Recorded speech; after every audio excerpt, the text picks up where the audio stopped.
নমোऽয়ং বিষ্ণুপদায় কৃষ্ণপৃষ্ঠায় ভূতলে শ্রীমতে জয়পতাকা স্বামিনীতি নামিনে। নমো আচার্যপদায় নিতাই কৃপাপ্রদায়িনে গৌরকথা ধামোদয় নগর গ্রাম তারিণে। নমোऽয়ং বিষ্ণুপদায় কৃষ্ণপৃষ্ঠায় ভূতলে শ্রীমতে ভক্তি বেদান্ত স্বামিনীতি নামিনে। নমস্তে সরস্বত্যদেবী গৌরবাণী প্রচারিণে নির্বিশেষ শূন্যবাদী পাশ্চাত্য দেশতারিণে। জয় পরমারাধ্য গুরু মহারাজ কি জয়। জয় শিল জয় পতাকা স্বামী গুরু মহারাজ কি জয়। তো আমাদের আজকে চৈতন্য চরিতামৃত দ্বিতীয় পরিচ্ছেদ, শ্লোক নাম্বার আমাদের 14 নম্বর শ্লোক।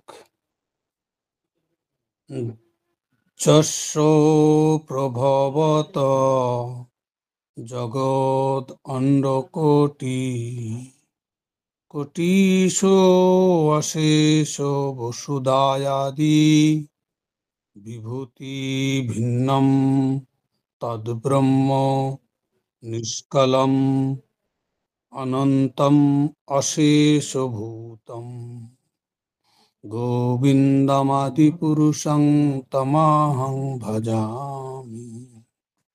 তাহলে এটা ব্রহ্ম সংহিতা থেকে নেওয়া হয়েছে। তো বিশেষ করে ব্রহ্ম সংহিতা আমাদের চৈতন্য মহাপ্রভুর কৃপায় আমরা পেয়েছি। এটা 100 অধ্যায় ব্রহ্ম সংহিতার। তো 100 অধ্যায়ের মধ্যে পঞ্চম অধ্যায় ভগবান চৈতন্য মহাপ্রভু দক্ষিণ ভারত ভ্রমণের সময় এটা লিপিবদ্ধ করে নিয়ে আসছিলেন আমাদের জন্য। তো তার জন্য আমরা এই ব্রহ্ম সংহিতা পেয়েছি। অনেক অনেক শাস্ত্র যেটা আমরা এই জড় জগতে আসে আবার সেটা হারিয়ে যায়। যেমন আমরাও আসি, দেহ হারিয়ে যায়, আর এক দেহে আসি, সে দেহ হারিয়ে যায়। এখানে হারিয়ে যাওয়ার আর নষ্ট হয়ে যাওয়ার জন্য এটাকে বলে মর্তলোক। অন্য অন্য লোকে এইরকম সম্ভাবনা নাই। স্বর্গলোকে ব্রহ্ম সংহিতা পূর্ণটাই পাওয়া যাবে, কিন্তু আমাদের এখানে পঞ্চম অধ্যায়টা আমরা বিশেষ করে আলোচনা করি। তো ব্রহ্ম সংহিতা এটার সংহিতা মানে সম্যক রূপে যেটা হিত করেন। তাহলে সম্যক রূপে হিত করাটা হলো সংহিতা। যেমন মনু আমাদের হিত করতে চেয়েছেন, তাই ওইটার নাম মনু সংহিতা। আর ব্রহ্মা যে হিত করতে চেয়েছিলেন সেটা হলো ব্রহ্ম সংহিতা। তো হিত কখন করতে পারে কেউ? হিত আপনি কেউ করতে পারে না। হিত যখন ভগবানের কাছ থেকে কিছু পায়, ভগবানের কৃপায়, তখন সে আবার জগৎ জীবের জন্য কিছু হিত করতে পারে। আগে তাকে হিত পেতে হয়। আগে যদি হিত, ভগবান যদি তার হিত করে, তাইলেই সে জগতের হিত করতে পারে। তো তাই এই ব্রহ্ম সংহিতা ব্রহ্মা কখন হিত করেছিলেন সেটাও আমাদের একটু জানা দরকার। বলছে যে অনন্ত কোটি ব্রহ্মাণ্ডে অনন্ত বসুদাদি বিভূতি থেকে যা পৃথক, সেই অখণ্ড অনন্ত ও অশেষভূত ব্রহ্ম যার প্রভা, সেই আদি পুরুষ গোবিন্দকে আমি ভজনা করি। তাহলে ব্রহ্মা এখানে সেই আদি পুরুষ গোবিন্দের ভজনার কথা এখানে বলেছেন। তাহলে গোবিন্দ হইল আদি, আর বাকি কেউ আদি নয়। তাই ভগবান হইলেন আদি, তাই তাকে বলা হয় অনাদি। ভগবানের চেয়ে কেউ আদি নাই। আর ভগবান হল সমস্ত কিছুর কারণ, চিন্ময় জগতের কারণ, প্রাকৃতিক জগতের কারণ, অপ্রাকৃত জগতের কারণ, অনন্ত কোটি ব্রহ্মাণ্ডের কারণ, অনন্ত কোটি ব্রহ্মা শিবদের কারণ, এবং 84 লক্ষ জীব দেবতা গান্ধর্ব কিন্নর যত লোক আছে সব কিছুর কারণ হলেন সর্বকারণ কারণম। ভগবান হলো সব কিছুর কারণ। ভগবানের কারণ কেউ নাই।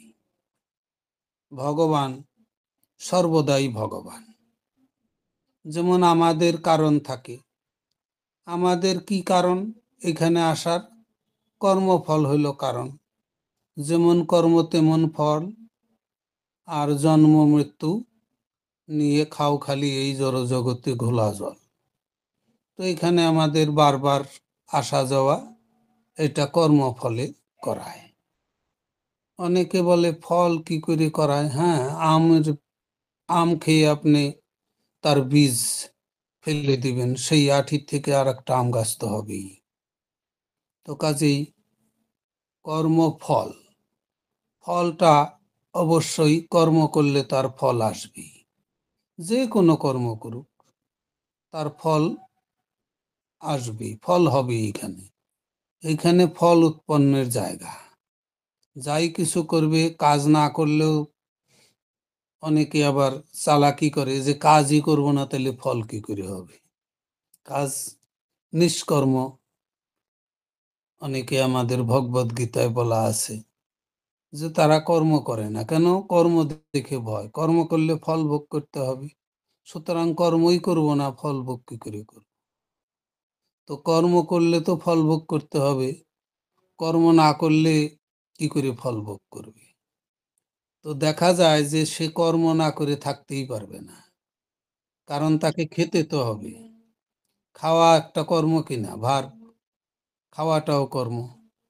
খাওয়াটা যদি উনি খেলো, তাহলেই তার কর্মের কারণ হয়ে গেল। তো কারেন্ট চলে গেল, আমি লাইট জ্বালিয়ে নিচ্ছি। হরে কৃষ্ণ, হরে কৃষ্ণ। তো এইভাবে আমরা দেখতে পাচ্ছি যে কর্ম প্রত্যেককেই করতে হয়, কারণ খাওয়া ছাড়া তো সে থাকতে পারবে না। তাহলে সে কর্মকে দেখে ভয় পায়, কিন্তু খেতে তাকে হবেই। আর খেতে গেলেই সে কিছু করে আসে নাই, খাবারটা সে তৈরি করে নাই।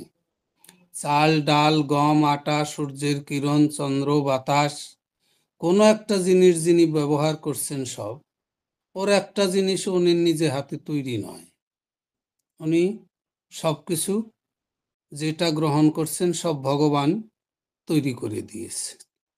তো তাই সবকিছু ভগবানের তৈরি, আর ভগবানের তৈরি জিনিস যদি উনি খান, তাইলেও কর্মই হয়ে গেল। তো সেই কর্মের ফল ভোগ করতেই হবে। তো এই জন্য কর্মের থেকে বাঁচার উপায় নাই, এখানে ফল উৎপন্ন হবে। তো তাহলে এইখানে আমরা দেখতে পাচ্ছি ব্রহ্মা সেই শ্লোকটা যেটা বলছে, আমরা সেই শ্লোকের আবৃত্তি করব। ওইদিকে গেলে দেরি হয়ে যাবে। তো তাহলে ব্রহ্মা এইভাবে উনি ব্রহ্ম সংহিতা তৈরি করলেন। তো ব্রহ্মা কি করে ব্রহ্ম সংহিতা লিখলেন সেটা একটু আমরা হিত সম্বন্ধে একটু জানার জন্য বলবো। হিত কখনই করতে পারে যখন ভগবান তাকে হিত করেন। ব্রহ্মা আমাদের ব্রহ্ম সংহিতায় লিখেছেন উনি নিজেই, যে একটা পদ্ম ফুল থেকে ওনার জন্ম, ওনার উৎপত্তি হয়। সেই ভগবান গর্ভদক্ষায় বিষ্ণুর নাভিপদ্ম থেকে একটা পদ্মফুল উৎপন্ন হয়। সেই পদ্মকর্ণিকায় ব্রহ্মার জন্মস্থান, সূতিকা গৃহ। তো তাহলে ব্রহ্মা যখন উৎপন্ন হলেন, জ্ঞান ছিল ব্রহ্মার, আমাদের যেমন জ্ঞান থাকে না। আমরা মাতৃগর্ভে জন্মগ্রহণ করি, ওই নাভি পদ্মের সাথেও আমাদেরও কানেকশন থাকে মাতার সাথে, মাতার নাভির সাথেই শিশুর নাভির কানেকশন থাকে। আর মাতার ক্ষুদ্রান্তের কাছে, আমাশয়ের কাছে ক্ষুদ্রান্ত, সেখান থেকে নালীটা বেরোয়। তা আমরাও নাভির সাথে শিশু যুক্ত থাকি। তো তাই এইভাবে আমরা দেখি যে ব্রহ্মা যেটা বলেছে সেটা, ব্রহ্মাও যুক্ত থাকেন নাভিপদ্মের সাথে। ভগবানের নাভিপদ্ম থেকে ব্রহ্মার উৎপত্তি। তো উৎপত্তি হওয়ার পরে ব্রহ্মা চিন্তা করছে যে তার পূর্বের ইতিহাস কিছু তার মনে নাই। উনি কোথায় থেকে আসলেন, ওনাকে কি করার জন্য এখানে আসা হয়েছে, সেটা উনি বুঝতে পারছেন না। তো উনি কোথায় থেকে এলেন এবং কি করবেন সেই বিষয়ে কোনো ওনার নিশ্চিত ধারণা নাই, এবং কি করার জন্য তাকে উৎপন্ন হলো সেটাও সে জানে না। তো তখন উনি বলল, এইসব জিনিস তো কিছুই বুঝতে পারছি না, যাক আমার উৎপত্তি স্থল জানলেই তাইলেই আমি সবকিছু জেনে যাব। তো ব্রহ্মা উৎপত্তি স্থল দেখার জন্য পদ্ম ফুলের কর্ণিকা ধরে ওই নাল দিয়ে যেতে যেতে ভগবানের নাভি পদ্মের সন্ধান পেলেন না। ভগবানের সাথে যুক্ত সংযোগ কোথায় আছে সেই ওনার উৎপত্তি স্থল খুঁজে পেলেন না। অনেকবার ঘুরলেন, 1000 বছর নষ্ট হয়ে গেল। তখন ব্রহ্মা চিন্তা করলো, আমার 1000 বছর নষ্ট হয়ে গেল ওইভাবে, উৎপত্তি স্থলই পেলাম না। তো অনেক মানুষও বলে, জননী জন্মভূমিস্ব স্বর্গাদপি গরীয়সী, মানে জন্মভূমি পাইলেই তার সবকিছু পাবে। ব্রহ্মা এরকম মনে করেছিল, ব্যাখ্যা করার সম্ভব না, এটাও মেলা বড়। তো তাহলে ব্রহ্মা এরকম চেষ্টা করেছিল এদের অনুযায়ী, নিজের বলের দ্বারা, যে আমার জন্মভূমি জানলেই আমার জন্ম কর্ম দিব্যম এবং যো ব্যক্তি তত্ত্বত ত্যক্ত দেহং পুনর্জন্ম নৈতি মামেতি সহর্জন। তাহলে আমার জন্ম কোথায় সেটা জানলেই আমার কর্ম জানবো, এবং তারপরে সবকিছু আমার দিব্য। কিন্তু এটা ভগবানের জন্য, ওইটা আমাদের জীবের জন্য না। আমার জন্ম জানলে আমার দিব্য ওইসব আসবে না। তো আমার জন্ম হলো কর্মফলে। তো তাই এইখানে ব্রহ্মা চেষ্টা করে না পারায় তখন উনি চিন্তা করলেন যে আমার কি করণীয়। তাহলে নিশ্চয়ই আমাকে কেউ উৎপত্তি হয়েছে, আমাকে উৎপন্ন করেছে। তাহলে সেই ব্যক্তির সম্বন্ধে আমি একটু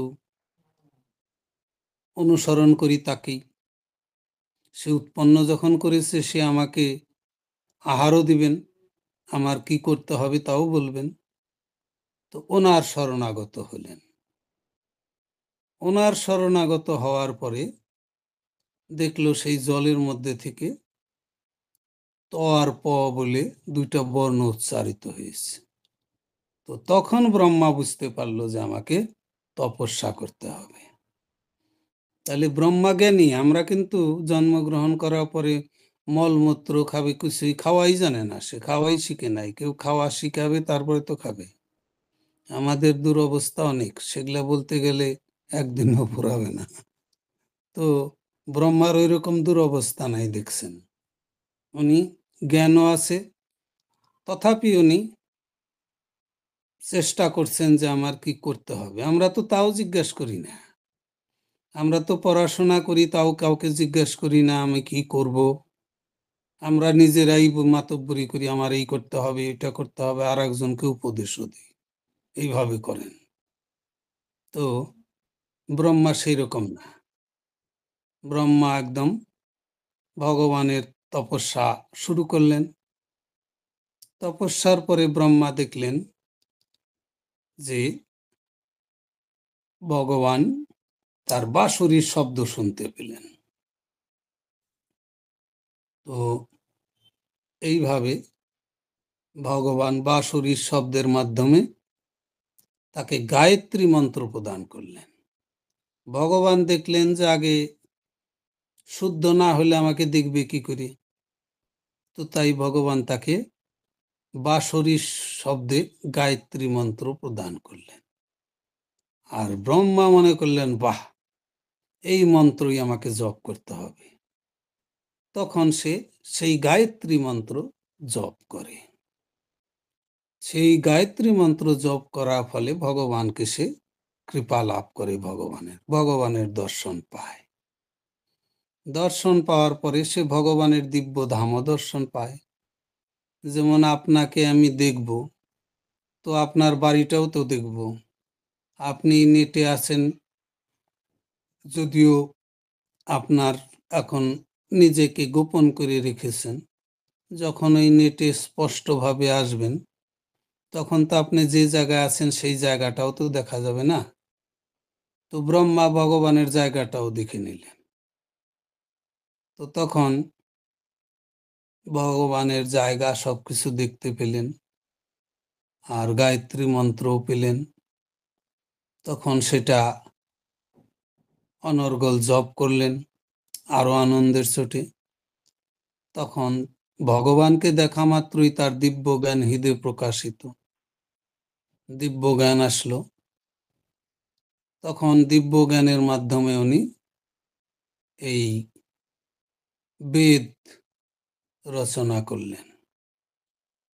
তো তারপরে বেদের পরে উনি তখন এই গায়ত্রী মন্ত্র জপ করে যখন ভগবানকে পেলেন, গায়ত্রী মন্ত্র জপ করার ফলে যে জ্ঞান আসলো সেটা উনি বেদ, তারপরে এই গায়ত্রী মন্ত্র আরো জপ করার ফলে উনি ব্রহ্ম সংহিতা ভগবানকে পেয়ে গেলেন। কাজেই ভগবানের হিত ভগবান করলেন, ভগবানের কৃপা পেয়ে গেলেন। তো তাই উনি চিন্তা করলেন, ভগবান আমার হিত করলো, তাহলে আমিও জনগণের হিত করব। তো তাই উনিও হিত করার চিন্তা করলেন।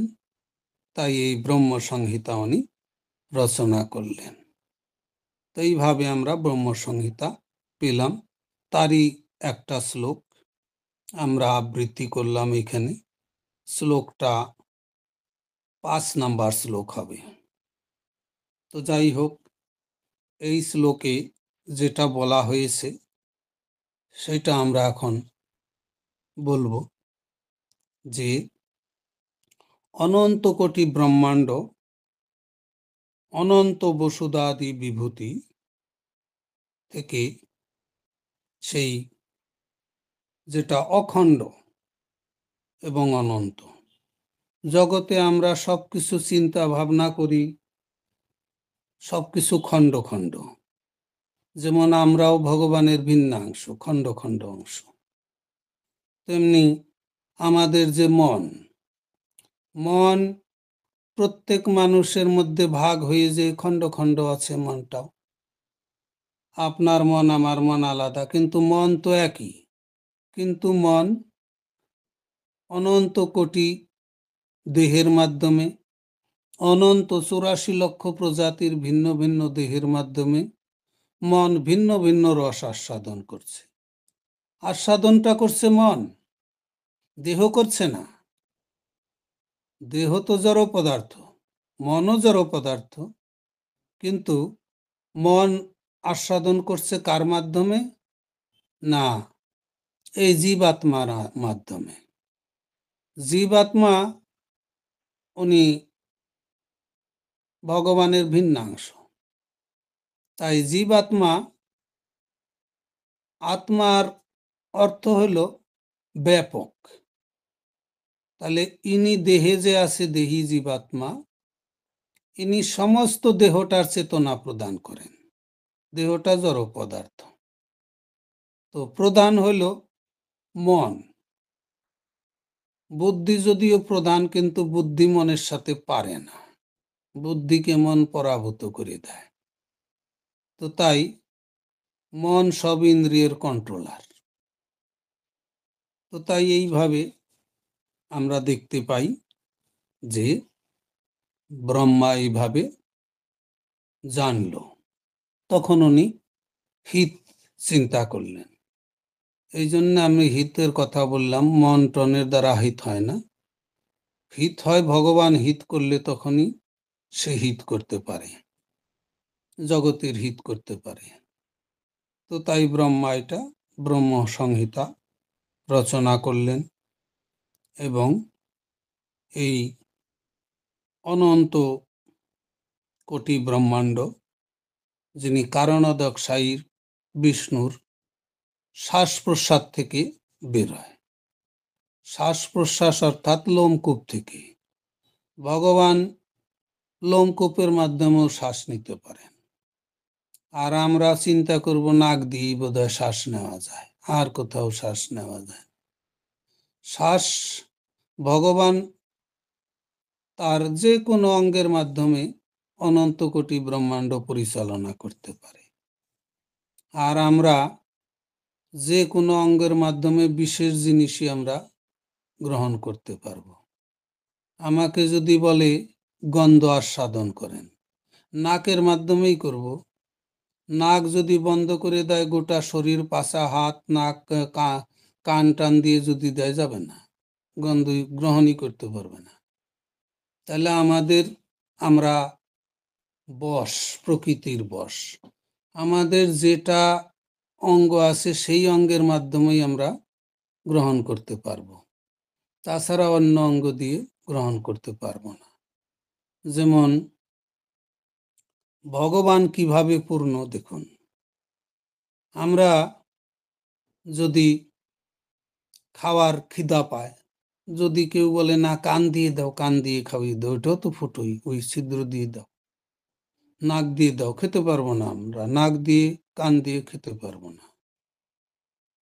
এবং ঔষধ যদি অসুস্থ হয়, কেউ যদি বলল না ওষুধ মুখ দিয়ে দিতে হবে না, কান দিয়ে দাও, কান দিয়ে দিলে কান খারাপ হয়ে যাবে, কিন্তু কাজ হবে না, খেতে পারবে না, গ্রহণ করতে পারবে না। তো তাই আমাদের বিশেষ অঙ্গর মাধ্যমেই আমরা গ্রহণ করতে পারব। তো ভগবানের সর্ব অঙ্গ বৃত্তিমন্তী, সব অঙ্গই কাজ করে ভগবানের পূর্ণ। ভগবান পূর্ণমদ, তাই ভগবানের নামও পূর্ণ। দেখেন, ভগবানের নাম আমরা যদি গ্রহণ করি, তাহলে কান দিয়ে গ্রহণ করা যাবে কিনা? খাবার তো অন্য কিছু গ্রহণ করা যাবে না, কিন্তু ভগবানের নাম পূর্ণ, তাই কান দিয়েও গ্রহণ করা যাবে। এবং ভগবানের শ্রী পাদপদ্মের ঘ্রাণ নাক দিয়েও গ্রহণ করা যাবে। এবং ভগবানের ক্রিয়াকলাপ চোখ দিয়েও দর্শন করা যাবে। চোখ দিয়ে দর্শন করলেও একই কাজ, ভগবানের মূর্তি, ভক্তের নিত্য। তো ভগবানের নাম পূর্ণ, সব দিয়ে গ্রহণ করতে হবে, সব অঙ্গ দিয়ে আমরা গ্রহণ করতে পারবো ভগবানের নাম। কতখানি ক্রিয়াশীল। তো অনেকে অনেক রকম প্রশ্ন করতে পারে, কিন্তু নাম ভগবানের পূর্ণ, তাই আমরা বিভিন্নভাবে একে গ্রহণ করতে পারি। মুখ দিয়ে প্রসাদ গ্রহণ করতে পারি, এবং কান দিয়ে শ্রবণ করতে পারি, এবং মুখ দিয়ে কীর্তনও করতে পারি। তো ভগবানের নাম সব অঙ্গ দিয়ে মোটামুটি আমরা পারি। তো এইভাবে আমরা ভগবানের নাম ও পূর্ণ, এটাও আমরা দেখতে পাই। তো ভগবান পূর্ণ, সে সর্ব অঙ্গ দিয়ে সবকিছু করতে পারেন। তো এইভাবে আমরা দেখতে পাচ্ছি যে ভগবান পূর্ণ, সেই ভগবানের উনি আরাধনা করছেন, ব্রহ্মা বলছেন। কারণ আমাদের সময় কম বলে ভিতরে ঢুকছি না, তো বাড়ি দিয়ে আমরা, কারণ আরো 2টা শ্লোক আছে, তো আমরা এখানেই, তাহলে সেই ব্রহ্মা বলছে আমি গোবিন্দের ভজনা করি। তাহলে গোবিন্দ হলেন আদি, অনাদির আদি গোবিন্দ, ওনার কোনো আদি নাই, সবকিছুর আদি হলেন ভগবান। তো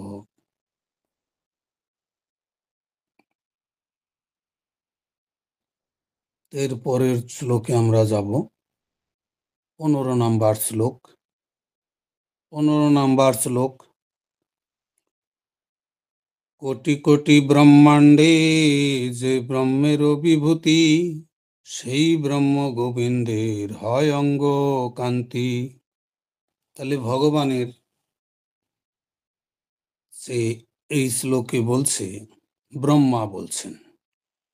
তাহলে ব্রহ্মা বলছেন যে নির্বিশেষ ব্রহ্মের বিভূতি,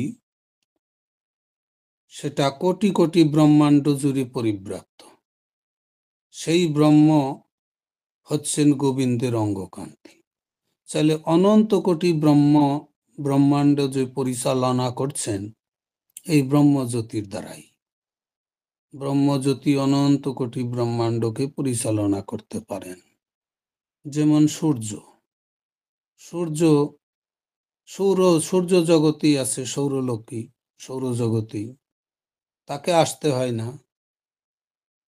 কিন্তু আমাদের একটু কিছু খাওয়ার ইচ্ছা করলে বাজারে যেতে হবে, আনতে হবে, তৈরি করতে হবে, তারপরে আমরা খাবো। কাজে আমরা বুঝতে পারি না যে আমরা এত দৌড়াদৌড়ি করেও পাই না, আর সূর্য এক জায়গায় দাঁড়িয়ে দাঁড়িয়ে সব কৃপা করে যাচ্ছে। তো সূর্যের পরিস্থিতি, সূর্য যেমন তার বাড়ির থেকেই সে সারা ব্রহ্মাণ্ডকে কৃপা করে যাচ্ছে। তার রশ্মি আমরা কিরণের মাধ্যমে সূর্যকে দেখতেও পাচ্ছি।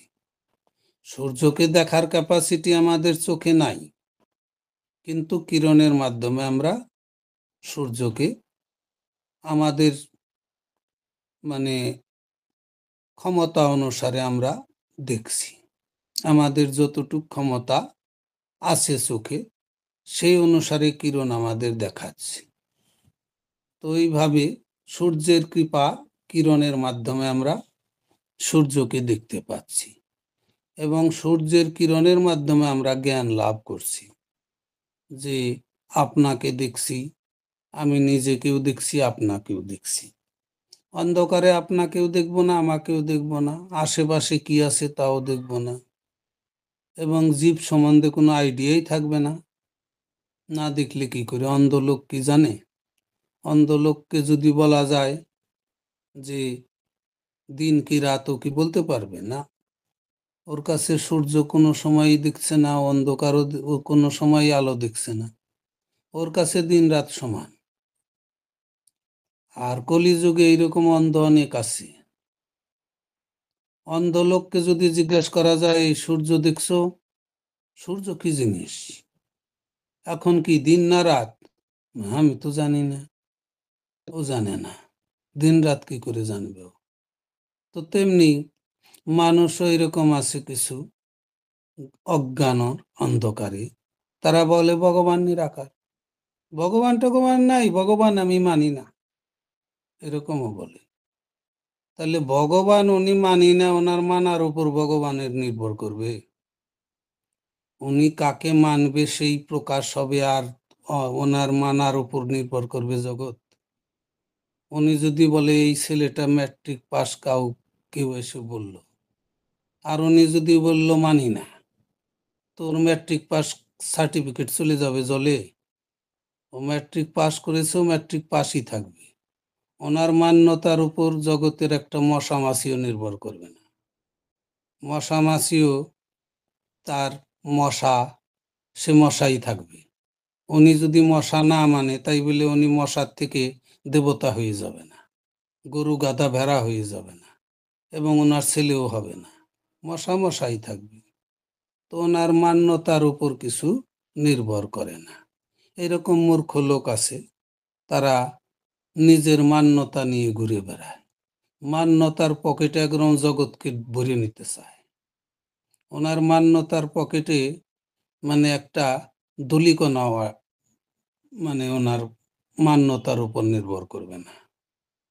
তো তাই অনেকে অনেক রকম কথা বলে।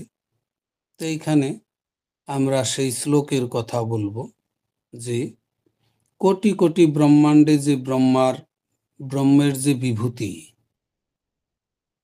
সেই বিভূতি হলো ভগবান। মানে এই ব্রহ্মাণ্ডের বিভূতি হলো এই ব্রহ্মজ্যোতি, আর সেই ব্রহ্মজ্যোতি হলো ভগবানের অঙ্গের থেকে রশ্মি, অঙ্গের রশ্মি, অঙ্গের জ্যোতি। তো বেশি বিশ্লেষণ করার সময় নাই, এখন 16 নম্বর শ্লোকে যাচ্ছি। সেই গোবিন্দ ভজি আমি তেহ মরপতি, তাহার প্রসাদে মোর হয় সৃষ্টি স্থিতি। তো বলছে আমি ব্রহ্মা গোবিন্দের ভজনা করি।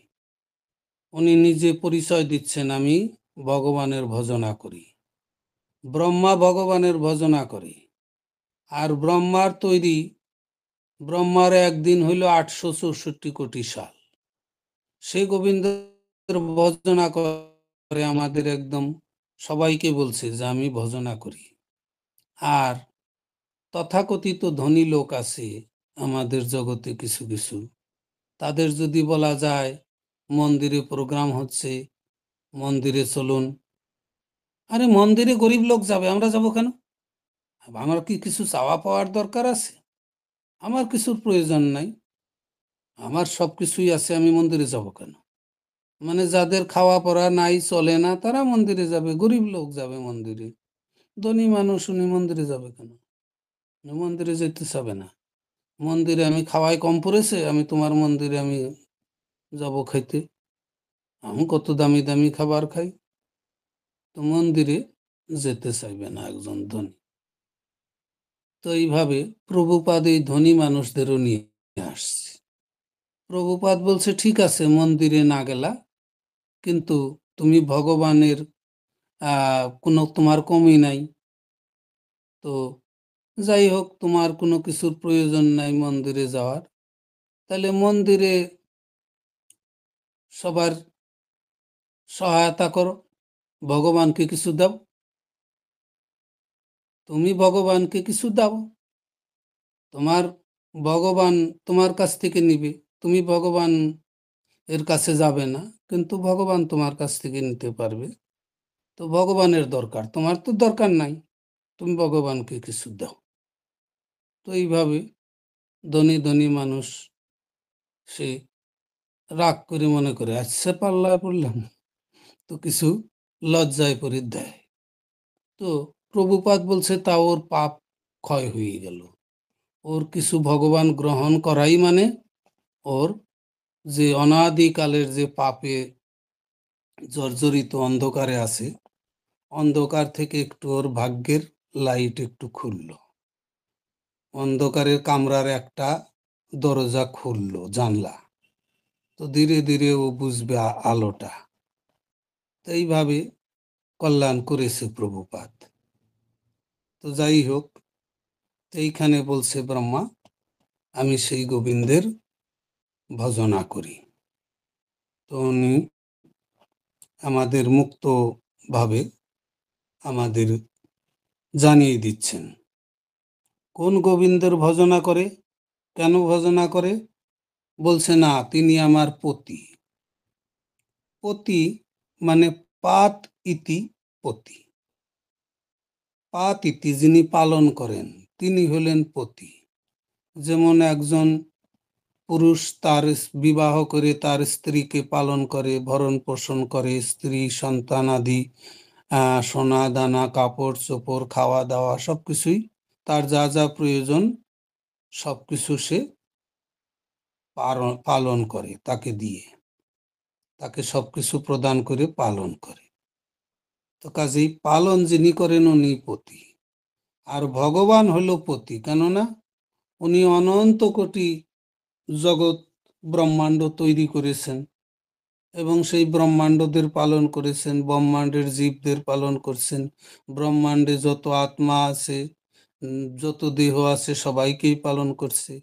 ব্রহ্মা আদি শিব দেবতা সবাইকে পালন করছে। কাজেই ভগবান হলো প্রকৃত পতি। আর উনি হলো সামান্য একটু একজনের পতি, আর ভগবান হলো অনন্ত কোটি ব্রহ্মাণ্ডের পতি।